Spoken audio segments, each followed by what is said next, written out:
Hi. Today, I'd like to talk about two things that I've observed in the last 24 hours that I think indicate some changes are coming.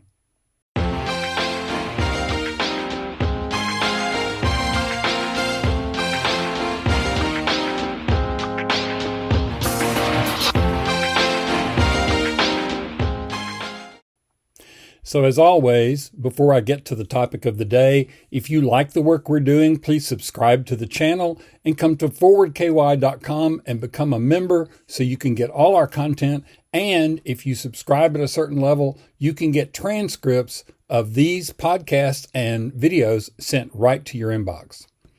So what are the two things that I noticed? The first is the results out of the elections last night in New York, specifically New York City. The mayor of New York, whom you may know is a Democratic socialist, endorsed three young challengers to some of the incumbents running for Congress. And all three of them won. And they called themselves Democratic Socialists, and they won.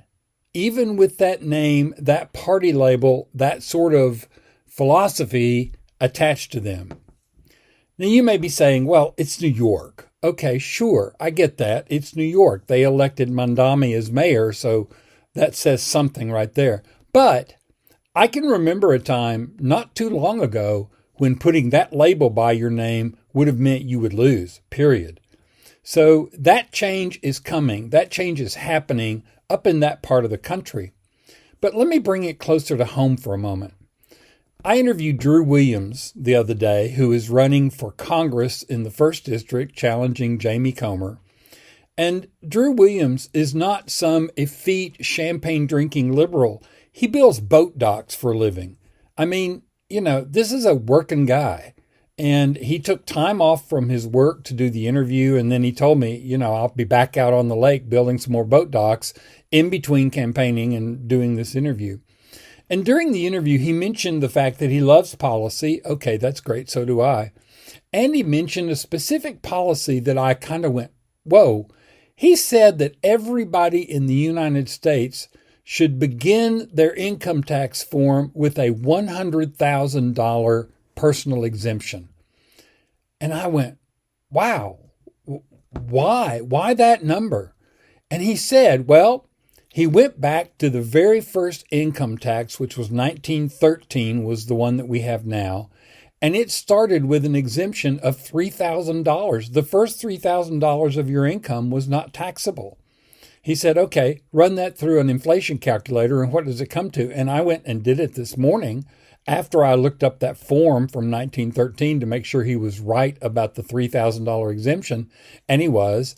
And if you run that up to today, that comes to about $102,000. So if we were doing income taxes the way it started, everybody would begin with an exemption of $100,000.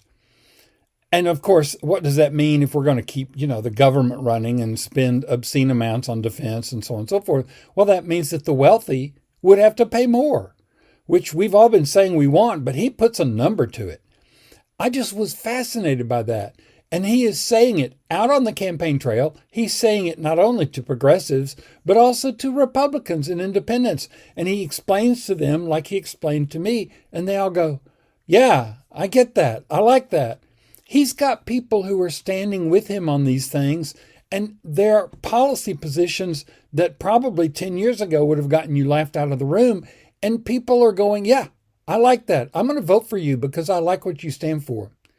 Folks, change is coming. I'm reminded of a comment made by Mitch McConnell a bazillion years ago. Somebody was bemoaning to him the fate of the Democratic Party and the rise of the Republicans across the country and especially in Kentucky.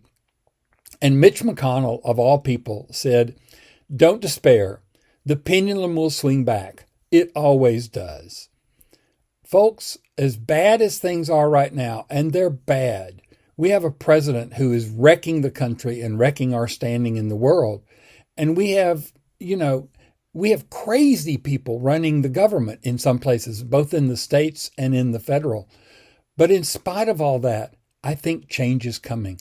I think people are like sick and tired of the wealthy bending everything for themselves and getting away with stuff, and the rule of law doesn't apply to them, and so on and so forth. I think everyday people are going, wait a minute, why don't we have universal health care? Why don't we have a $100,000 exemption on our income tax? Why aren't our schools the best they can be? And why are our roads falling apart? And so on and so forth. Everyday people are sick and tired of it.